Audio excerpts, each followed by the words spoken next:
en derredor, nunca el tentador nos podrá vencer, pues nos librará el Señor.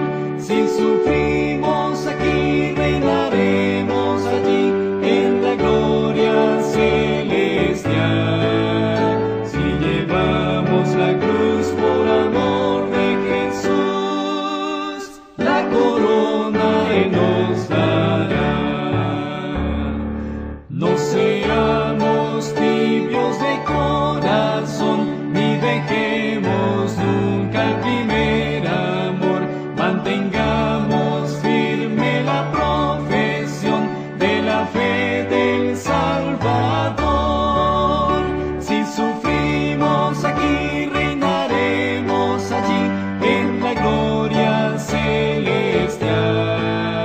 Si llevamos la cruz por amor de Jesús, la corona Él nos dará. Procuremos todos la santidad, sin la cual ninguno verá al Señor. Gozo, paz y eterna felicidad, Cristo da al vencedor. Si sufrimos aquí, reinaremos allí en la gloria celestial. Si llevamos la cruz por amor de Jesús, la corona Él nos dará.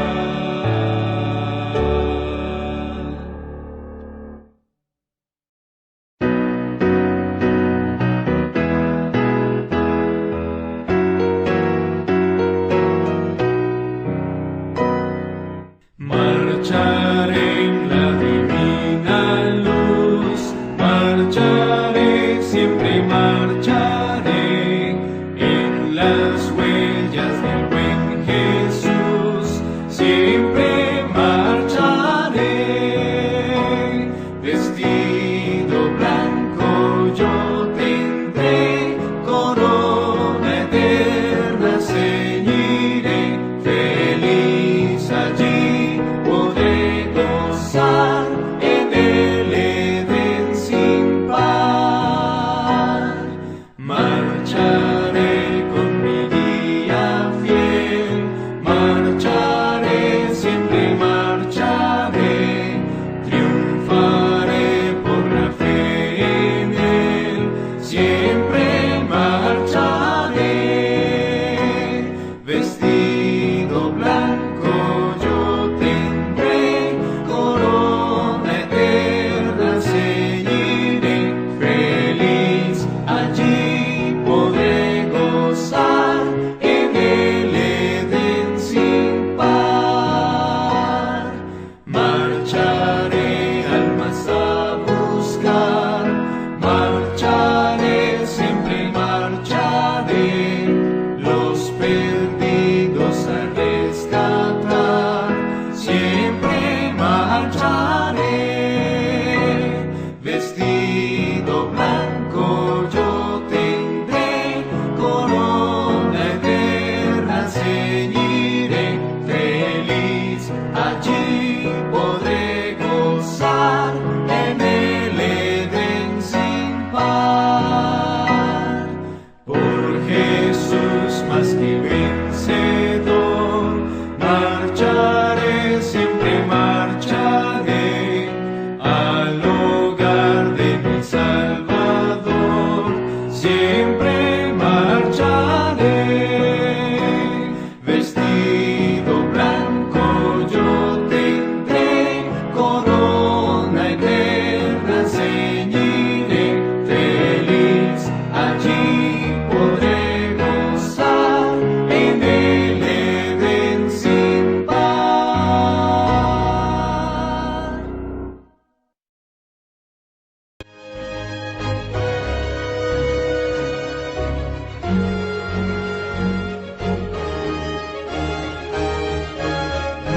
Muchas señales mostrándonos están, Cristo muy pronto vendrá,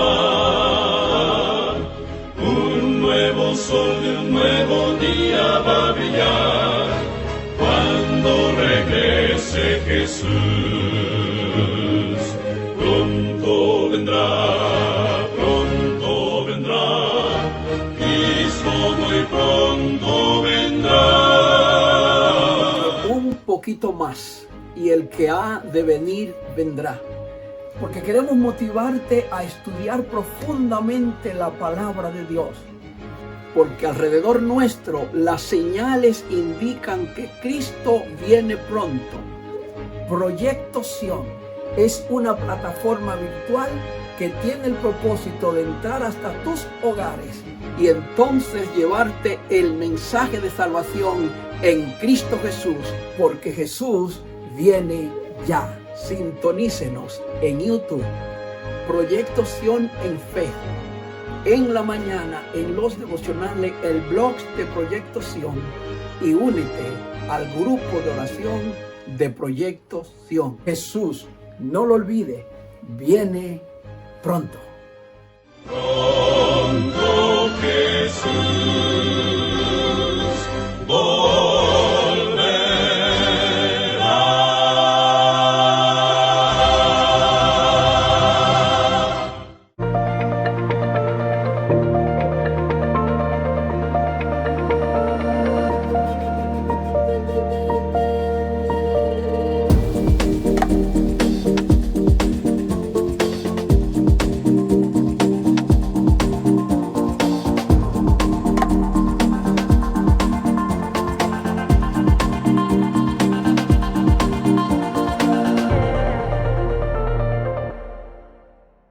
Los saludo por este medio. En el territorio de la División Interamericana, el cumplimiento de la misión de la Iglesia es una prioridad. La misión de la Iglesia en Interamérica dice glorificar a Dios y, bajo la influencia del Espíritu Santo, guiar a cada creyente a una experiencia de relación personal y transformadora con Cristo, que lo capacite como discípulo para compartir el Evangelio eterno con toda persona. Esta es la misión que nos ocupa en el territorio de la División Interamericana, tal como el Señor Jesús la dejó establecida. Así que esa es nuestra prioridad. El miembro de iglesia en Interamérica hace posible que esa misión se cumpla, porque el miembro de iglesia hace que los bautismos ocurran y el miembro de iglesia, como un acto de adoración al Señor y como parte de su experiencia espiritual, entrega sus diezmos y sus ofrendas para que la misión de la iglesia pueda ser financiada. Es decir, el miembro de iglesia es el punto focal en el cumplimiento de la misión de la iglesia. Nosotros, a través de la reflexión y el estudio de este libro que se titula La Iglesia, sus finanzas y la misión, trataremos de responder cuál es la participación del miembro de iglesia, del campo local, de la iglesia local, en el cumplimiento de la misión de la iglesia y en el financiamiento de la misión. ¿Cuál es el rol que jugamos? En este libro trataremos de encontrar las respuestas a cómo funciona el sistema financiero adventista y específicamente en el territorio de nuestra división. Será entrar a la reflexión de una manera maravillosa para estudiar nuestra participación como miembros de iglesia, como pastores, como misión, como asociación, como iglesia local. ¿Cuál es el rol que jugamos en el sistema financiero adventista? Así que tendremos la oportunidad de estudiar este libro capítulo por capítulo a través de las reflexiones que esta serie de videos que han sido grabados y que van orientados a ti como miembro de iglesia y a ti pastor, para que entendamos a profundidad cuál es y cómo funciona el sistema financiero adventista. Así que tendremos la oportunidad de estudiar este libro en la forma y en las oportunidades que los diferentes campos locales y las iglesias locales nos provean a lo largo y ancho del territorio de la división. En el territorio de la división tenemos más de 23,000 iglesias locales y congregaciones, y tenemos 155 campos locales. Así que en los 155 campos locales y en las más de 23,000 iglesias y congregaciones estaremos estudiando este libro. Será un momento importante de reflexión, de análisis.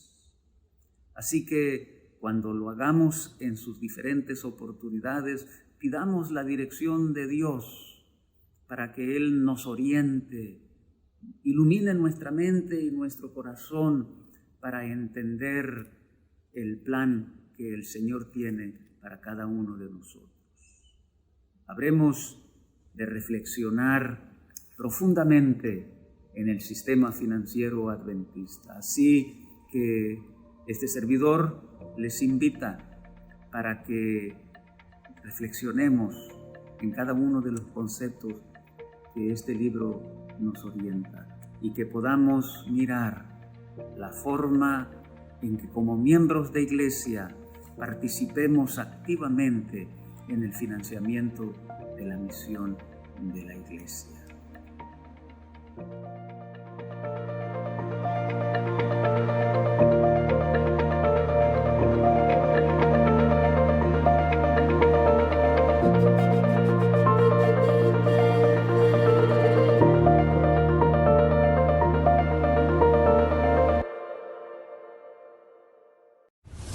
¿Cómo se manejan las finanzas en la Iglesia Adventista del Séptimo Día? ¿Cuál es la participación que tiene mi iglesia y el campo local en el financiamiento de la misión? ¿Y cuál es mi rol como miembro de iglesia?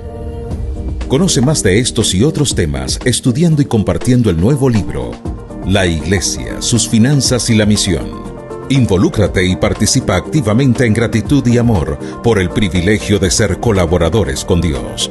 Para más información, comunícate con el director de mayordomía de tu campo local.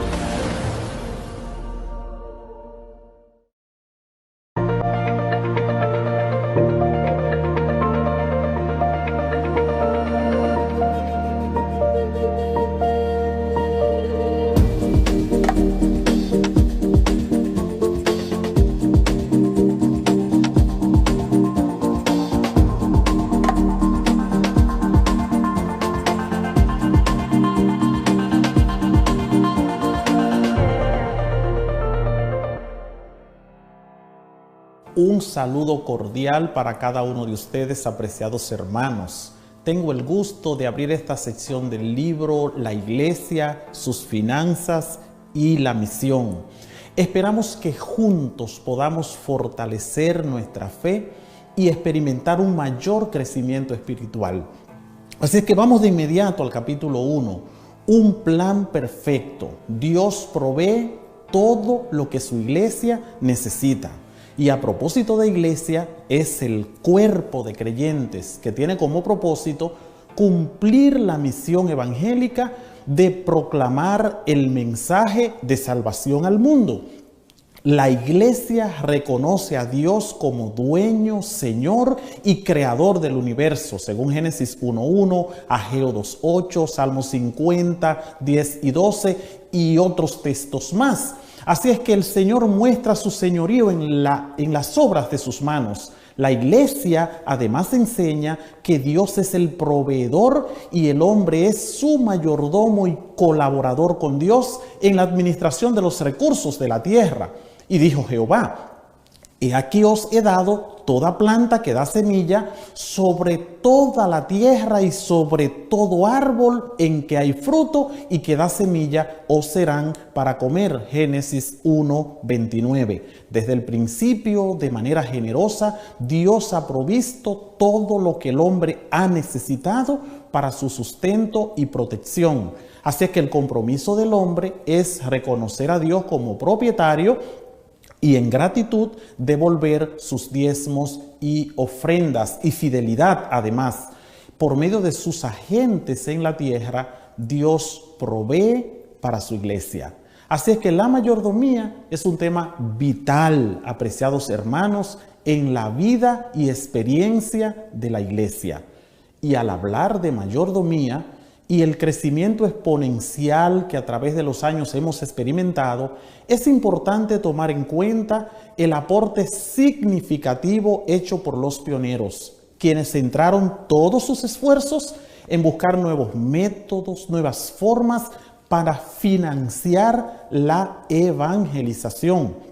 Sus primeras iniciativas respecto a la mayordomía, en principio debemos destacar que no fueron perfectos, pero trazaron la hoja de ruta que permitió conformar el sistema financiero con el que hoy contamos, un modelo conforme al plan de Dios. Estos principios prácticos, donde Dios es el dueño y el hombre es su administrador, fueron transmitidos a los primeros creyentes a fin de ayudarlos a crecer en el conocimiento de Jehová, en su vida espiritual y en su prosperidad material. Además, les enseñaron que era parte de su responsabilidad apoyar a la causa de Dios con los recursos necesarios para hacer avanzar la misión.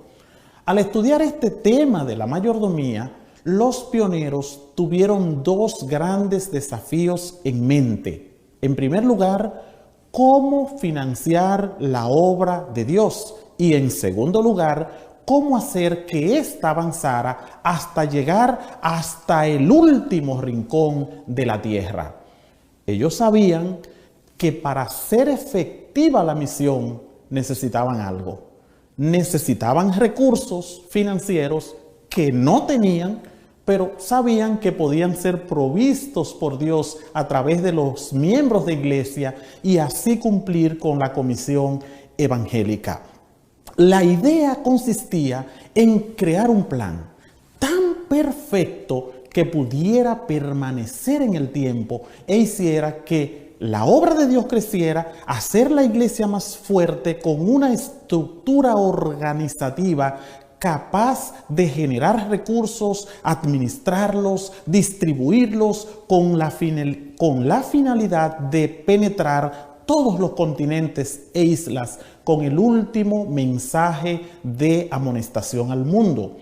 Debemos destacar que los inicios fueron desafiantes, al punto que algunos de los primeros pastores como John Loughborough y J.N. Andrews, una figura muy conocida en el mundo adventista, por un tiempo tuvieron que abandonar sus labores ministeriales por falta de dinero para sostener a sus familias. Estas y otras dificultades ocurridas fueron el resultado básicamente de la falta de organización, contribuyendo así a que la labor ministerial fuera más difícil para el avance de la nueva verdad que había de darse a conocer al mundo. Fue la intervención de Elena de White la que trajo a esos ministros de nuevo de vuelta a su lugar de responsabilidad respecto a la organización que era necesaria hacer para que la obra de Dios avanzara. Ella escribió: a medida que nuestros miembros fueron aumentando, resultó evidente que sin una forma de organización habría gran confusión. La obra no se realizaría con éxito. La organización era indispensable para proporcionar sostén al ministerio, para dirigir la obra en nuevos territorios, para proteger tanto la iglesia como los ministros de los de los miembros indignos, para retener las propiedades de la iglesia, para la publicación de la verdad por medio de la prensa y por muchos medios más. Fue así como la iglesia decidió tomar decisiones encaminadas para impulsar la misión. Apreciados hermanos, apreciados miembros de iglesia, la mayordomía fue un tema relevante que dio vida al movimiento adventista. Por eso, en 1853, por ejemplo, Elena de White llamó a los primeros miembros adventistas a apoyar el financiamiento del ministerio. Para 1858, la iglesia naciente formó un grupo de estudio con el fin de investigar las escrituras y buscar un plan que permitiera sostener el ministerio. En 1859 fue publicado en la Review and Herald el plan de la iglesia, la primera iglesia de Battle Creek, titulado Benevolencia Sistemática, con un énfasis en la mayordomía cristiana. En 1860 y 1870 se decide la forma en que la iglesia va a devolver el diezmo y se desarrolla una mayor comprensión del tema. Y en 1876, Cartwright publica una serie de artículos basados en Malaquías 3, 8 al 11, en los que presentaba el plan bíblico para sostener el ministerio y la necesidad de devolver el 10% de todas las entradas. En ese mismo año, el Congreso de la Asociación General votó que cada miembro debía seguir el principio bíblico y devolver un 10% de todos los ingresos, de todas las entradas. Para 1878 ya se preparó un folleto titulado Benevolencia Sistemática o el Plan de Apoyo al Ministerio, con el fin de distribuirlo a toda la iglesia. En el año 1879 se toma la decisión de invitar a toda la iglesia mundial a apartar todas las semanas el diezmo para entregarlo al Señor. En 1866 y en 1867 la Asociación General ya formalmente crea el Departamento de Mayordomía y Desarrollo con el fin de promover la mayordomía entre los miembros como un estilo de vida. Como se observa, la verdad sobre la mayordomía cristiana ha sido progresiva.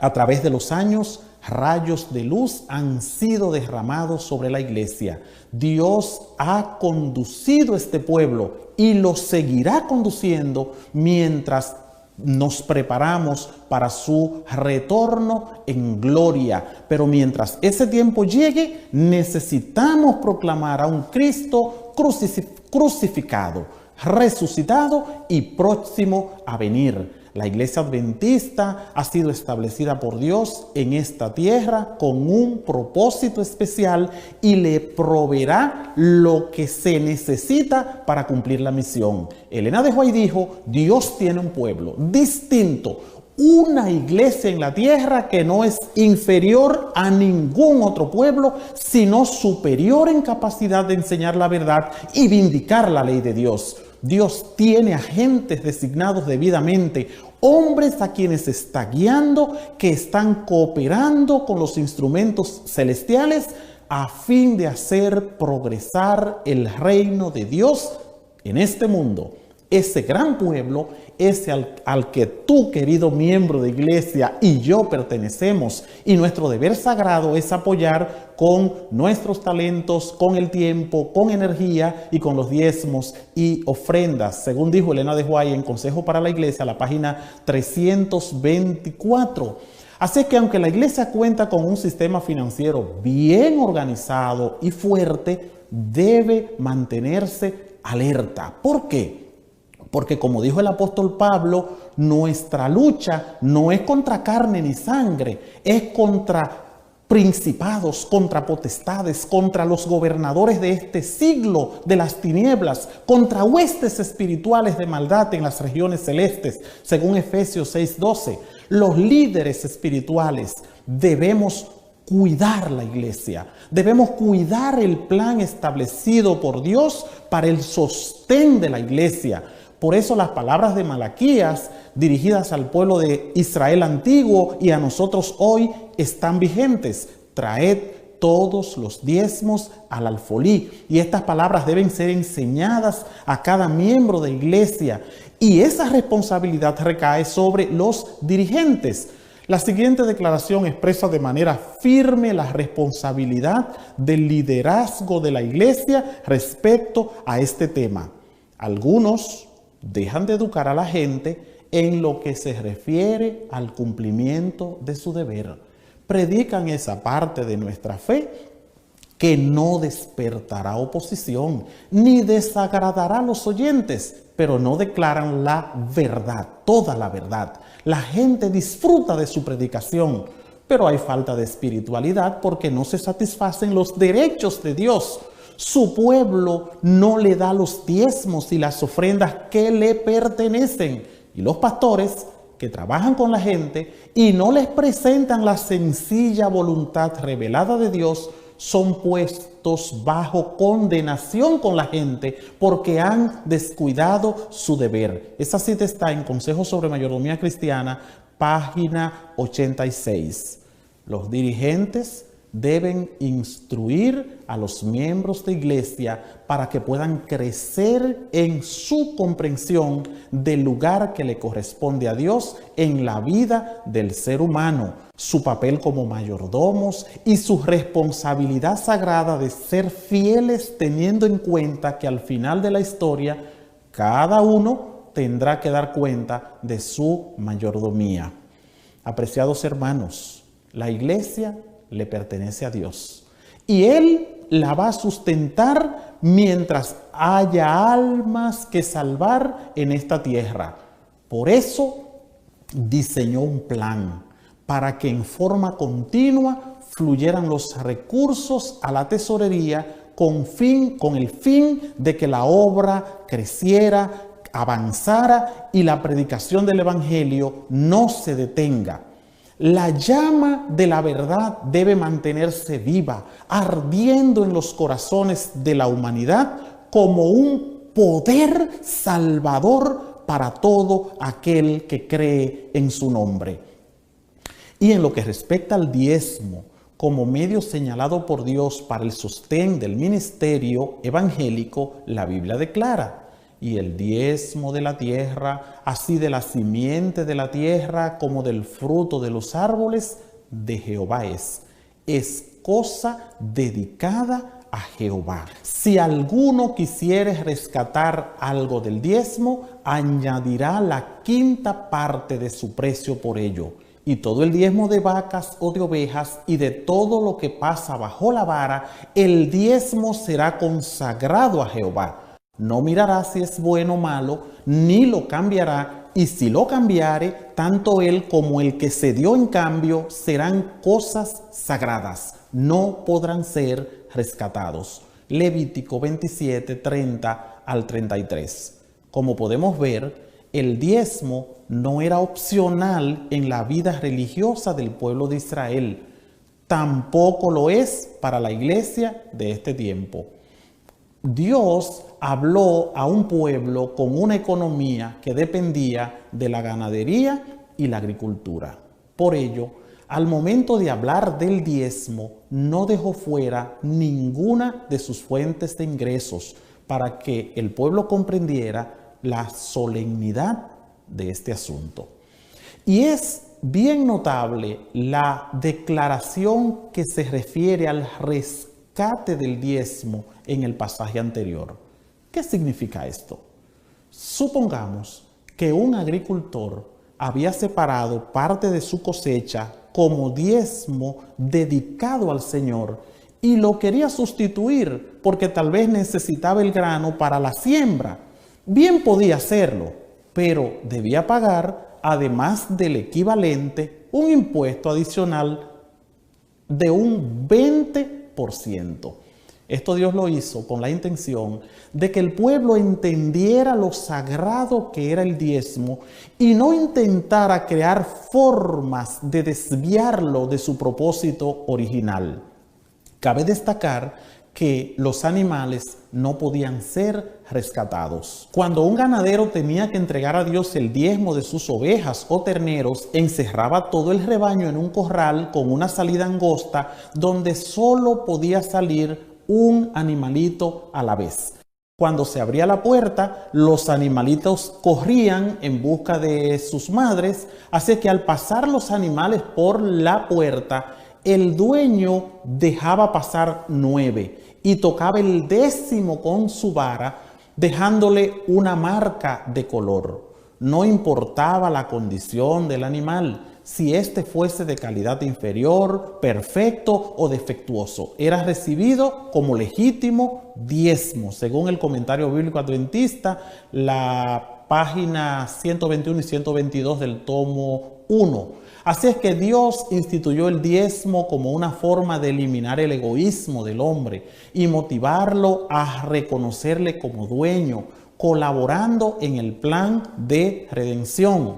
Apreciados hermanos, es interesante destacar que en la medida en que Dios provee a cada uno de nosotros, los diezmos son devueltos al alfolí. Los diezmos son devueltos al alfolí y la organización los recibe para cumplir con su labor misionera. Y la dinámica se repite en forma constante. Mientras más fiel es el diezmo de la iglesia, más bendiciones recibe y más recursos llegan al alfolí. Sin lugar a dudas, Dios es nuestro proveedor y sustentador. Su plan nunca falla y se espera de cada uno de nosotros fidelidad total. La manera como son distribuidos los recursos recibidos es una de las grandes fortalezas de la Iglesia Adventista. El diezmo ha sido consagrado para la obra del ministerio, para la enseñanza de la Biblia, para el sostén de la asociación en el cuidado de las iglesias y para las actividades misioneras. No debe emplearse en ningún otro propósito, según el manual de nuestra iglesia, la página 139. El hombre debe reconocer a Dios como dueño y de quien proceden todas las bendiciones. Dios ha puesto su mano sobre toda su creación, tanto en los hombres como en sus posesiones, porque todo le pertenece. El sistema del diezmo fue ideado por Dios para el sostén financiero de su iglesia. La entrega voluntaria por parte de cada uno de nosotros, los miembros fieles, y su distribución organizada nunca debe fallar. Es digno tomar en cuenta que la Iglesia de Dios avanza a pasos firmes y con excepción de algunos países golpeados por situaciones políticas, en sentido general, la Iglesia sigue creciendo porque Dios es su proveedor y su plan es perfecto. Qué gran responsabilidad tiene cada obrero de hacer que el ideal de Dios se cumpla. Definitivamente Dios es el proveedor y utiliza cualquier medio disponible con el propósito de sostener su tesorería. Por lo tanto, los dirigentes deben practicar la excelencia en sus gestiones administrativas. No podía ser diferente. Un Dios perfecto ha ideado un plan perfecto para el financiamiento de su iglesia. Qué gran privilegio, querido hermano, y qué gran responsabilidad y bendición. El Señor ha tenido un cuidado especial por su iglesia, a tal punto que se entregó a sí mismo por ella, según Efesios 5:25. Es por esta razón que la cuida como la niña de sus ojos. Salmo 17:8. De igual manera, qué compromiso y qué gran responsabilidad tiene cada uno de ser un colaborador con Dios en su bendita causa. Por lo tanto, se espera de cada administración, de cada administrador que ha sido bendecido con bienes materiales, que cada uno sea hallado fiel. Que Dios te bendiga en esta hora y que podamos hacer lo mejor como mayordomos del Señor para que la obra de Dios pueda seguir avanzando.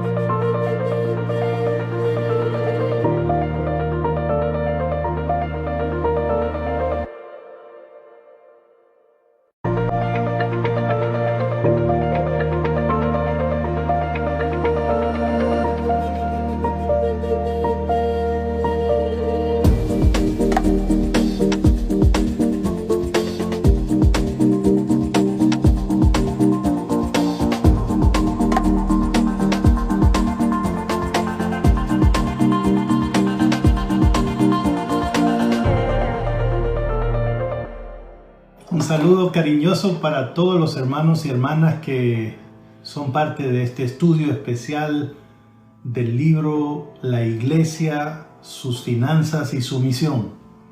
Les saluda el pastor Roberto Herrera y estoy aquí para hacer un resumen de las ideas más importantes del capítulo 2 de ese libro, que lleva como título Lo que la Biblia enseña acerca del diezmo. Y tal vez por ahí vamos a comenzar. Usted se preguntará por qué hay un capítulo sobre el diezmo en un libro que habla acerca de el sistema financiero de la iglesia y el cumplimiento de su misión. Bueno, pues la respuesta es muy clara, ¿no? Cuando se trata de entender el sistema financiero adventista, hay varias cosas que un miembro de iglesia debe tener bien establecidas. Número uno, la base de todo el sistema financiero de la iglesia adventista es el miembro de la iglesia. Todos los que somos miembros de la iglesia estamos llamados a participar. Tenemos un papel que jugar en el sistema financiero de la iglesia, en el financiamiento de la obra de Dios en esta tierra. Número dos, aunque los miembros somos la base, las congregaciones son el centro de acopio de todos los recursos que tienen que ver con la obra de Dios. Miembros de iglesia, llevamos nuestros diezmos, nuestras ofrendas a las congregaciones. Número 3, las asociaciones o misiones, como le conocemos en el sistema adventista, asociaciones de iglesia, son el nivel o los organismos encargados de hacer la distribución de esos fondos de diezmos y de ofrendas en todo el sistema adventista, a lo ancho y largo del sistema.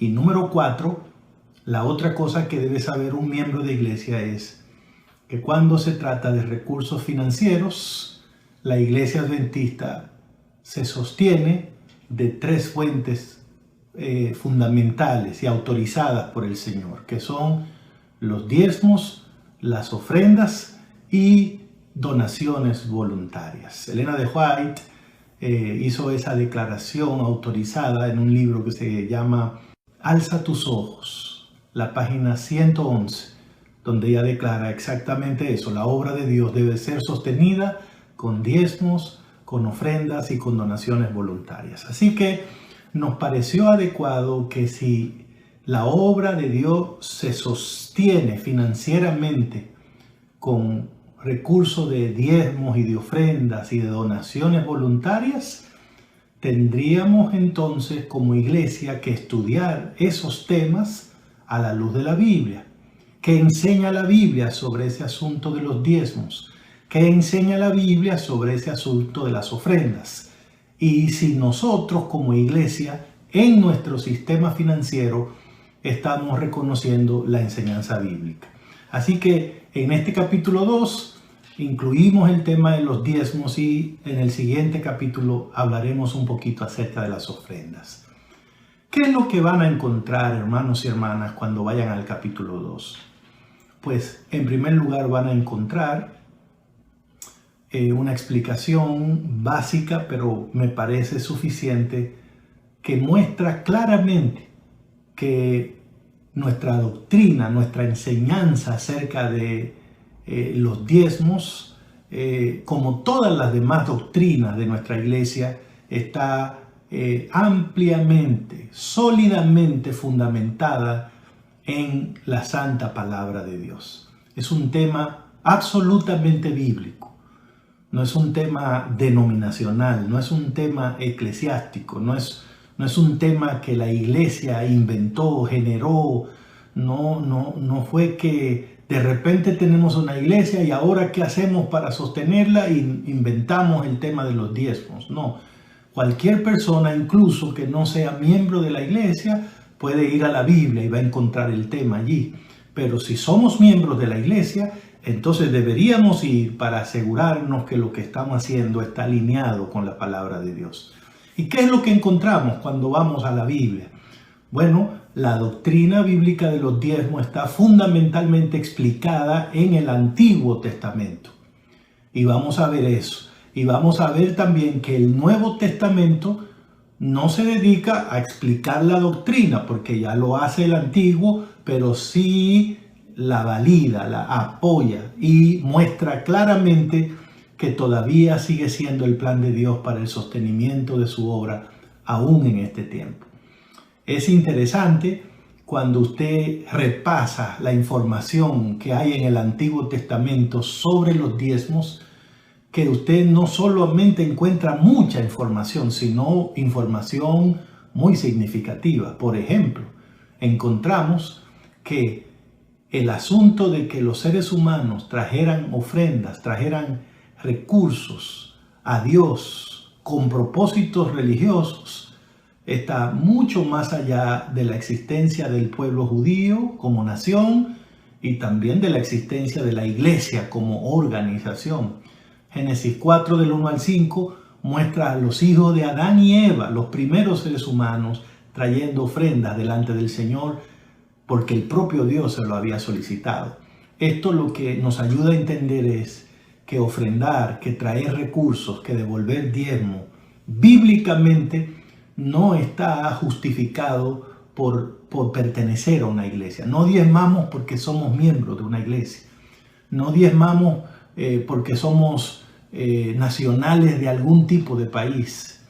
El tema de ofrendar y traer recursos a Dios está conectado más bien con la adoración que los seres humanos le debemos a Dios.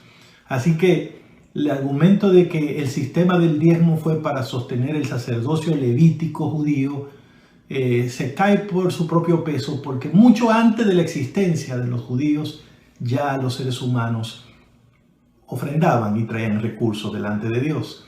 Por ejemplo, la primera persona que aparece diezmando en la Biblia es Abraham en Génesis 14. La segunda persona que aparece haciéndolo es Jacob en Génesis 28, el nieto de Abraham. Lo cual quiere decir que la práctica del diezmo se practicó no solo desde los tiempos de Adán y Eva, pero también desde los tiempos de los patriarcas. Abraham no solo diezmó, sino que también enseñó a sus hijos, a sus nietos a hacerlo, porque encontramos a Jacob practicando el asunto de la devolución de los diezmos. La historia de Abraham debe ser estudiada, porque Abraham en Génesis 14 devuelve al diezmo a Dios en el contexto de una victoria que tuvo militar contra los reyes que invadieron a Sodoma y Gomorra. Y Abraham formó un ejército y fue atrás de ellos porque se llevaron cautiva algunas personas, entre las cuales estaba su sobrino Lot y su familia. Cuando usted estudia esa historia en Génesis 14, usted va a encontrar varios elementos importantes que están al principio de la Biblia y que tienen que ver con la práctica del diezmo. Por ejemplo, Abraham y Melquisedec reconocieron que la victoria que había tenido Abraham en esa guerra se la había dado Dios. Así que la devolución de los diezmos de Abraham en ese contexto se da como parte de un reconocimiento, de una alabanza, de una adoración a Dios por haber dado la victoria. Y como los recursos que Abraham diezmó vinieron de la guerra y la victoria se la dio al Señor, consecuentemente ellos estaban reconociendo que el diezmo se estaba devolviendo de las bendiciones que Dios le había dado a Abraham. Y esto es un asunto muy importante para nosotros. Bíblicamente, la práctica del diezmo no es una multa que Dios pone a sus hijos, una cantidad de dinero que tienen que buscar sin importar cómo lo van a encontrar. No, es un plan que Dios tiene para mantenerse conectado con sus hijos, bendecirlos en primer lugar y luego enseñarles a ser agradecidos, a ser honrados, a ser fieles. Cada vez que una persona diezma es porque primero ha recibido la bendición de Dios que lo hace posible. Por lo tanto, todo el que recibe bendición, escuche bien, no todo el que tiene trabajo, no todo el que tiene dinero, no todo el que tiene un negocio, no. Todo el que recibe bendición debe y puede diezmar. El otro asunto que la historia de Abraham nos muestra es que aunque cuando él regresó de la guerra lo recibió el rey de Sodoma y el rey de Salem, Melquisedec, la Biblia dice que Abraham devolvió los diezmos a Melquisedec. ¿Por qué? Porque Melquisedec no solo era un rey, sino también era un sacerdote del Dios Altísimo. Y esto muestra claramente que desde los tiempos de Abraham, los hijos de Dios entendieron que el diezmo era algo sagrado, que no se podía llevar a cualquier lugar, que no se podía entregar a cualquier persona, sino a una persona que estuviera autorizada por el Señor. Y entonces viene la historia con Jacob, como ya hemos dicho en Génesis 28, y luego vamos hasta Levítico, el capítulo 27, el versículo 30, 32. ¿Cuál es la importancia de Levítico 27, 32? Ahí es donde aparece por primera vez el diezmo ya formulado como un mandamiento, como una ley de parte de Dios para su pueblo. Israel ahora era una nación, porque ese Jacob que diezmó en Génesis 28 fue el papá de los patriarcas que formaron las 12 tribus que componían la nación de Israel. Dios había sacado a esa nación de Egipto y la llevó a una tierra que él mismo le proveyó. Y antes de introducirlo en esa tierra, lo reunió en la falda del monte Sinaí y le dio leyes que regularían la vida de ellos en libertad. Y entre esas leyes está la que aparece en Levítico 27, 30 y 32. ¿Qué dice la Biblia allí? El diezmo de la tierra, de la simiente de la tierra, como del fruto de los árboles, es de Jehová. Es cosa consagrada a Jehová. Esta es la importancia de ese texto, ¿no? Establece claramente que el diezmo es de Jehová. Es cosa consagrada, apartada, señalada para Jehová. Por lo tanto, cuando manejamos el diezmo, estamos manejando un fondo sagrado, algo que no nos corresponde, algo que es de Dios. El diezmo no se lo damos a Dios. El diezmo en todo caso lo devolvemos a Dios porque es de Él. Aunque pasa por nosotros, por nuestras manos, es de Jehová. Por lo tanto, es incorrecto quedarse con eso porque es ajeno. Es también incorrecto usar eso para cualquier otra cosa que no sea lo que el dueño ha dicho que debe hacerse. Y es importante que entendamos que el diezmo no es sagrado porque nosotros lo llevamos a la iglesia o porque lo ponemos dentro de un sobre o porque oramos antes de entregarlo. El diezmo es santo porque fue ya apartado por Dios para Él y para un uso específico. Es muy importante entender eso. Ahora, cuando vas al Antiguo Testamento, no solo descubre que Dios estableció el diezmo como una ley, también vas a descubrir que Dios fue el que estableció cuál era el uso que se iba a dar al diezmo. Y es muy importante que entendamos eso. El libro de Números, capítulo 18, versículo 21, 20-21. Números 18, 20-21. Es la clave bíblica para entender el uso que debemos dar al diezmo. Debemos estudiar muy bien esa sección en el capítulo 2 de este libro que estamos nosotros estudiando. Y lo que la palabra de Dios dice allí es que Jehová, hablando con Aarón, le dijo que a la tribu de Leví, que era una tribu de las 12 que había en Israel, Dios la había escogido especialmente para que se dedicara a ministrar en el santuario terrenal. El santuario era el lugar donde se atendía todo lo relativo a la vida espiritual del pueblo de Israel. Y cuando Dios trajo de Egipto a Israel a las 12 tribus, les dijo: yo les voy a dar tierra porque ustedes yo voy a hacer una nación con ustedes, un país, y un país tiene que tener un lugar donde existir. Y les voy a dar tierra. Cuando les dé la tierra la van a repartir entre todas las tribus, ¿no? De acuerdo al tamaño de las tribus. Pero Dios había dicho a los líderes, hay una tribu que quiero que no le den tierra. Es la tribu de Leví. ¿Por qué? Porque escogí a esa tribu para que se dedique exclusivamente a atender la vida espiritual de mis hijos. Y entonces si le dan tierra tendrán que dedicarse a atenderla, a cultivarla, a limpiarla, a vender, a comprar.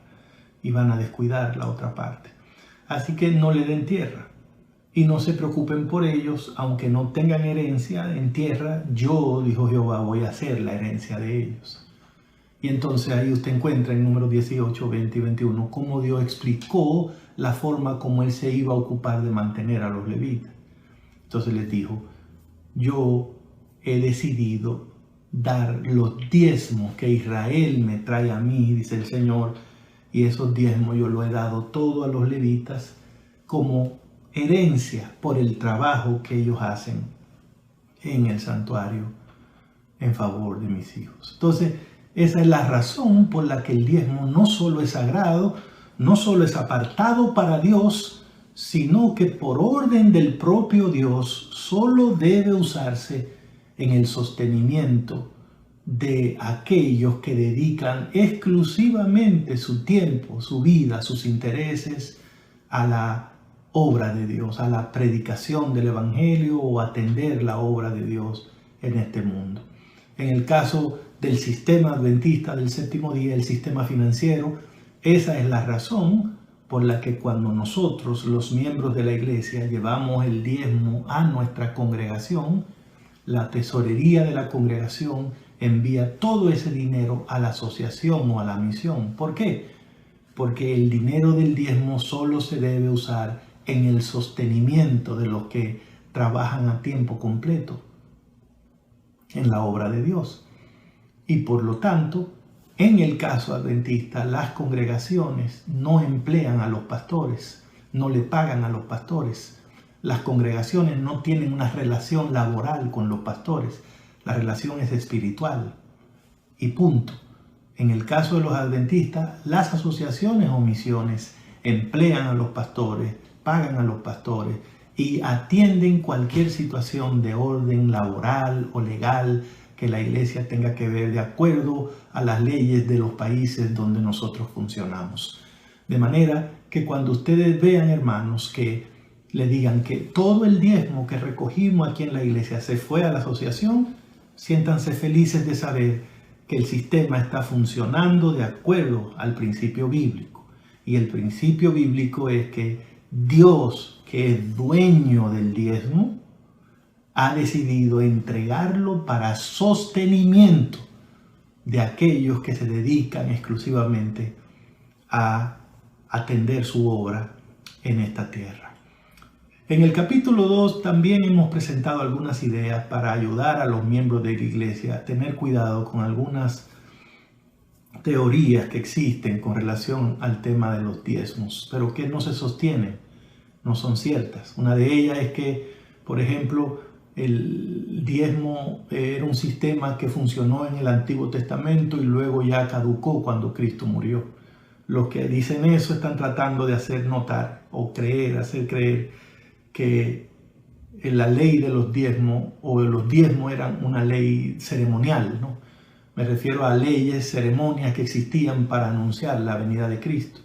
Por eso cuando Cristo vino, murió en la cruz, esas ceremonias ya dejaron de ser, como matar un corderito diariamente o el día del juicio, en fin, el día de la expiación. Pero, ¿qué resulta?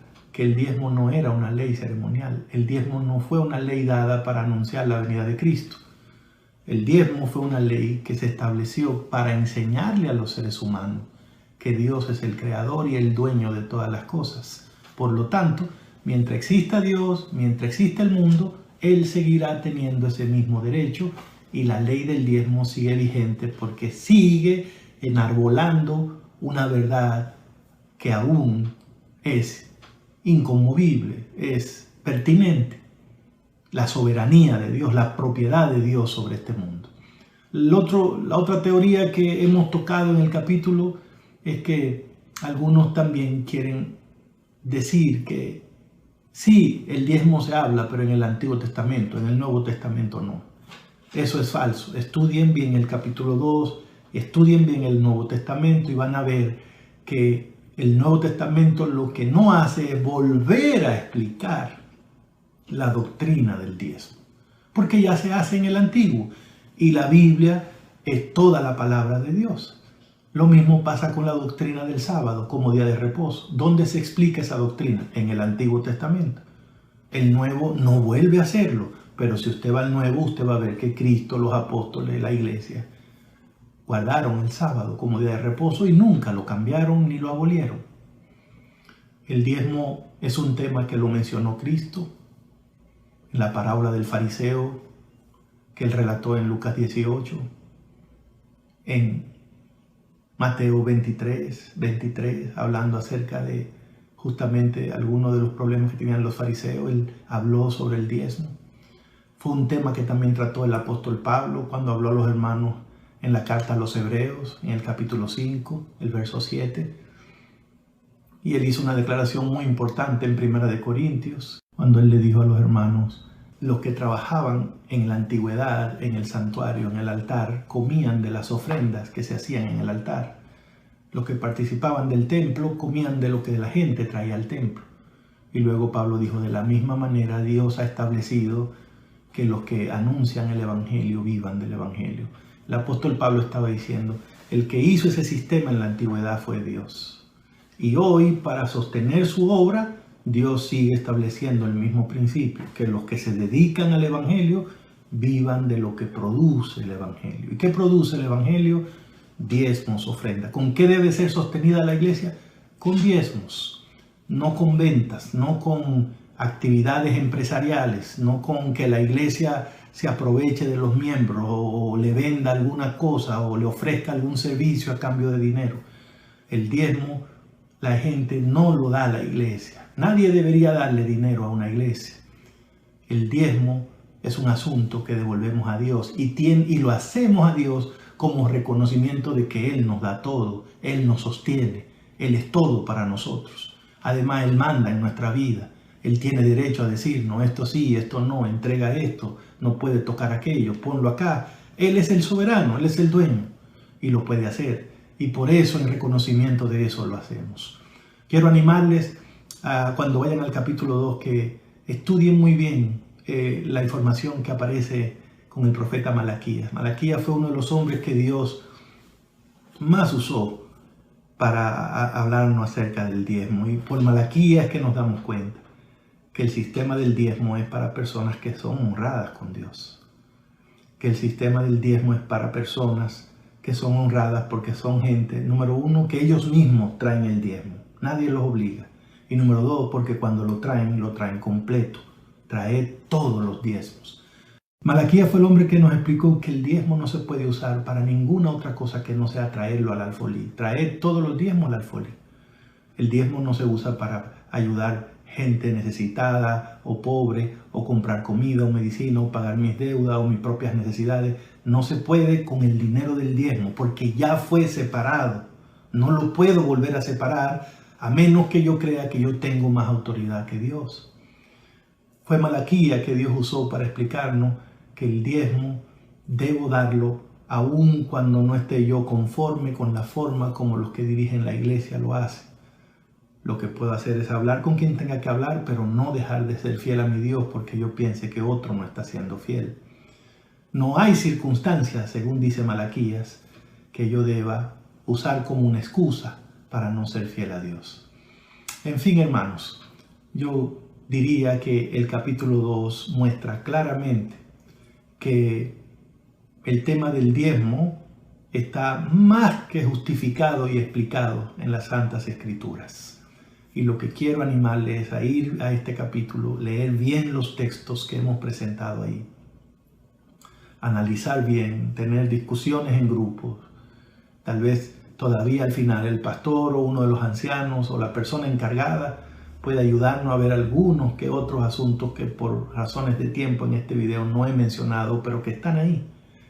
Y más que todo, quiero que sientan el privilegio que tenemos de ser parte del plan de Dios para sostener su obra que va a triunfar con seguridad en esta tierra. Es maravilloso saber que mientras soy fiel a mi Dios devolviendo la parte que es de Él, esos recursos todavía, ¿verdad? Yo soy fiel y debo ser fiel porque esa debe ser mi relación con Dios, pero además saber que esos recursos se usan para sostener personas que están dedicadas a hablarle a otros de Cristo, y otros son ganados, y otros, hasta que por medio de mucha gente que viene a la iglesia y devuelve el diezmo, Dios está creando un círculo virtuoso en el mundo para alcanzar a millones y millones y traerlos a la zona de seguridad que es Cristo Jesús.